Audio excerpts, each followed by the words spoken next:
In 2010, Ryan Baker and Bill Lundstrom took a shot at starting a wheelchair lacrosse league on an outdoor basketball court in San Diego, California. Equipment was sparse, and the initial group that came to play was small. Fast forward 15 years, and wheelchair lacrosse has grown to 14 teams nationally, in part due to the dedication and leadership provided by President of the league, Shawn Maloney. Introduced to the sport in 2019, Maloney plays for the Colorado Rolling Mammoth, and at a recently held national tournament in Pittsburgh, his team fought their way to a third place podium finish. Welcome, Shawn. Congratulations on getting podium. Oh, thanks, Bob. Appreciate you having me here. Yeah. Hey, Shawn. As so many people get started in adaptive sport, there's always a coincidental moment, and you had one. You're on a flight coming home, a business flight, and you get seated next to another guy who's in a chair who played lacrosse. Wow, what a spark! What a coincidental place. Yeah, one of my good friends now. His name's Daniel Hirsch. He's kind of one of the originals. He actually was a lacrosse fan before he was a player. Would go to the professional indoor lacrosse team here in Denver. It's called the Colorado Mammoth. Um, and the way I understand it is he just became a fan. He liked the sport, started Googling around, and was curious if there was a version for it for him, since uses a wheelchair, like you mentioned. So yeah, he found out that wheelchair lacrosse did exist. It had just started out in San Diego, as you mentioned. And so he got in touch with those guys, and he was really one of the driving forces, along with a guy named John Vilka, to start the program here in Denver. So I was fortunate to meet him, and I knew the team existed. I was a little hesitant to try it, for several reasons. But getting to spend a couple hours with Daniel on the flight, made it a no-brainer to go out and give it a shot. Lacrosse is such an interesting combination of sports. You've got a touch of tennis, a touch of basketball, a touch of rugby with the contact. Um, as an able-bodied guy, you played since you were 5 years old. So was there an interesting crossover between the two, playing on your feet and playing in a chair? Oh yeah, absolutely. I mean, the stick skills are the same, I would say. You're just doing it from a standing position or from a seated position. But if you still have the use of your hands like you did, pre-accident like myself, gripping the stick, throwing, passing, catching, shooting, that all translates. Um, I have an incomplete spinal cord injury, so I don't use a wheelchair kind of for my daily mobility. So for me, getting those chair skills, the wheelchair skills were, that was much more difficult and took much more time. Still working on it, to be completely honest. Um, but the stick skills, right? The passing, the catching, sort of the technical aspects of the sport, that all translates really well, I would say, from, the mainstream or the able body version to the wheelchair version. Interestingly, when I talked to Ryan maybe a year ago or so, he was pretty adamant about the fact that you guys maintain having a lacrosse glove. Why was that so important to him? I mean, I'm just coming from an outsider's point of view and thinking if you were wearing more like a football glove or a baseball glove, that you could maneuver the stick a lot better. What was it that was so adamant that you wanted to keep that apples to apples? Well, from my conversations with Ryan, I really think he and Bill wanted to keep the sport as similar to kind of the mainstream version as possible.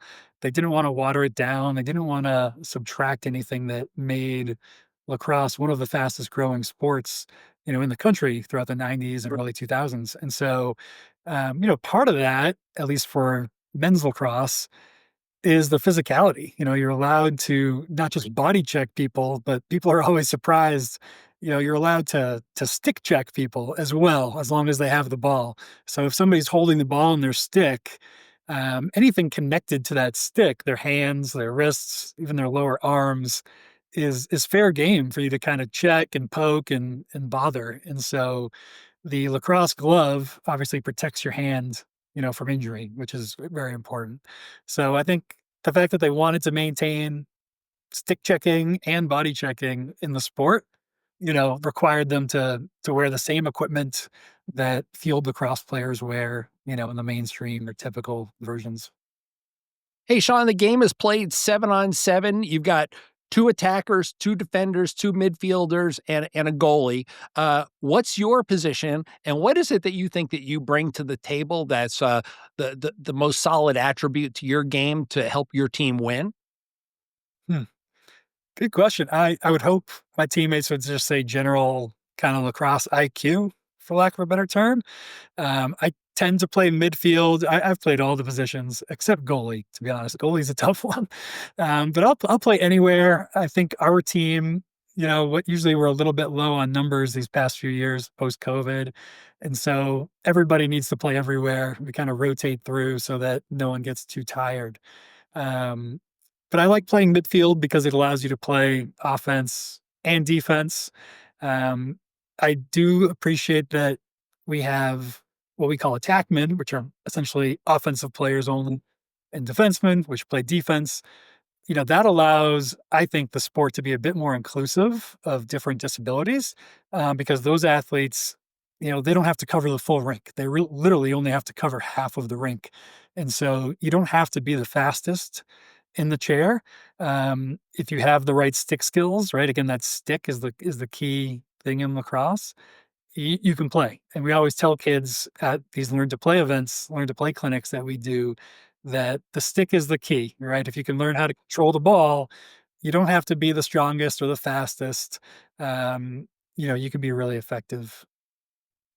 So you mentioned the chair too, Shawn, and I noticed that you got a nice grant, and just to throw a plug out, I mean, obviously CAF has done so much for the sport. So you decided to go in the direction of the PerformX chair.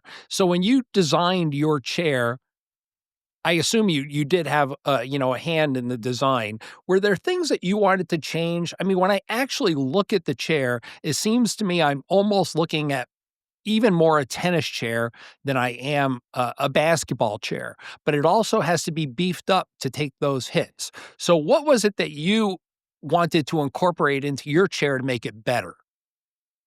Sure. Yeah. And I appreciate you shouting out both CAF and Kelly Brush Foundation, provided me with significant funds. Otherwise, there's no way I would have been able to purchase that myself.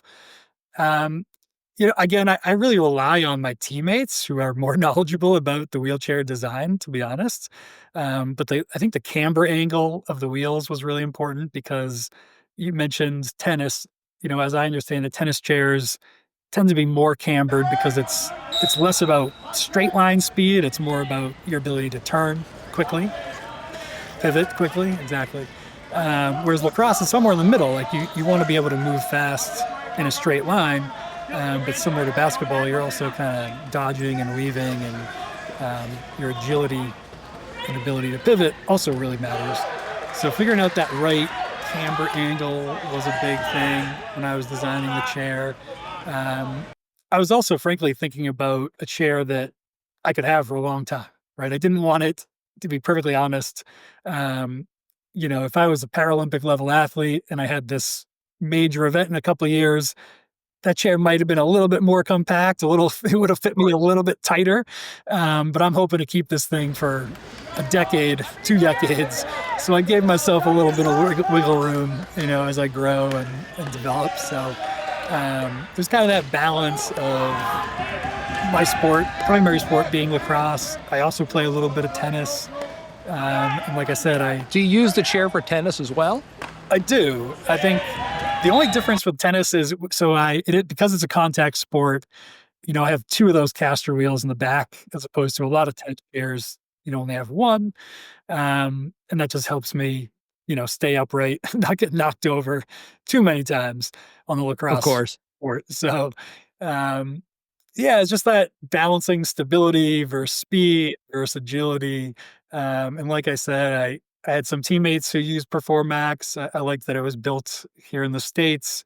They did a fantastic job, had great customer service, and turned it around pretty quick. So, yeah. Hey, Shawn, just give people a quick idea. What does a chair like that run? What's it cost?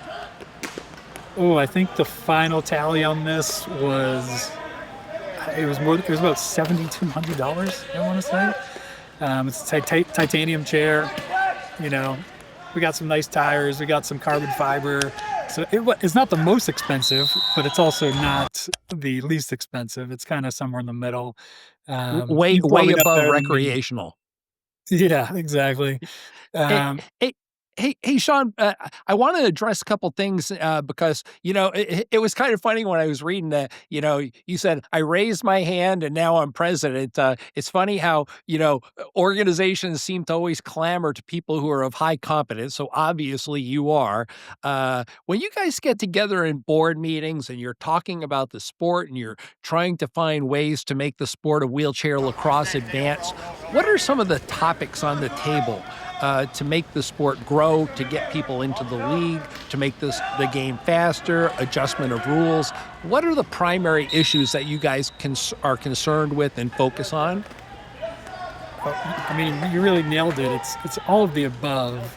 Um, for us, I would say the needle that we're constantly trying to thread is between continuing to grow the sport and make it as easy as possible for new teams and new athletes to get started, um, but also balancing kind of fairness to the teams that have been around for a while, right?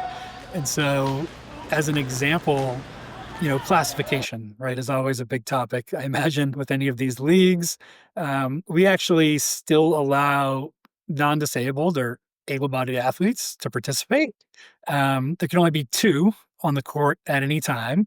But the reason for that is we've seen that it's helped us grow. It's helped new teams come on board. And in some cases, there's 7 or 8 athletes with disabilities on those teams that would not have a chance to travel to the national tournament unless they could kind of supplement their roster with ABs, as we call them. Right. And I'm familiar with the term. exactly. So again, there's teams that have been around for a while and have done a great job of recruiting athletes with disabilities. And so we want to reward them for that, but at the same time, allow for that growth. And a lot of times our AB players, they understand that the reason that they're there is to support the participation of athletes with disabilities. And there's kind of a nice, in the ideal cases, they typically come from a lacrosse background. And so the athletes, who have disabilities and use wheelchairs, they can kind of teach the able-bodied players about chair skills and about disabled life and everything they got going on. And the able-bodied players, they can kind of teach the other athletes some of the finer details of lacrosse, right? That may have picked up over the years. So it's a nice, we try to learn from each other, I think, in the best cases. Oh, undoubtedly. And one of the things, as long as you brought that up with the able-bodied participants, I noticed one of the primary rules is, which will cause a penalty, is elevation from the chair, which is probably a fairly easy thing to do for an able-bodied person, or even yourself being an incomplete injury. So you have to be able to, control the factor of being able to have that lift. So that seems to be one primary rule that you guys focus on for penalties. And the other one is chair contact and initiation of hit has to come from the front. These are designed to protect the game and the player. Yes, and the player, for sure. It is, as you mentioned, there is some contact. I like to say it kind of falls somewhere in between the level of contact you see in wheelchair basketball and the level of contact you see in wheelchair rugby. I was just talking to one of our coaches, just kind of debriefing from our last national tournament that we just hosted last weekend. And he was telling me how he's just seeing in his opinion, there's less contact now than there was even 3, 4, 5 years ago.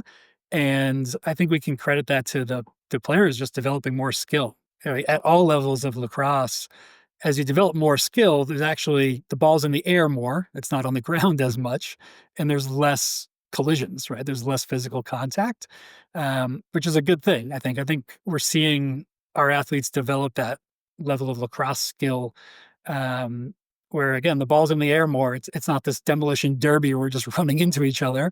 There are still collisions, and certainly some of our athletes are really drawn to that aspect of the sport. Uh, and chairs do tip over, you know, and people are always surprised to see that if they're not familiar with wheelchair sports. But we want to Yeah, limit. seeing guys in wheelchairs on the ground always does concern people.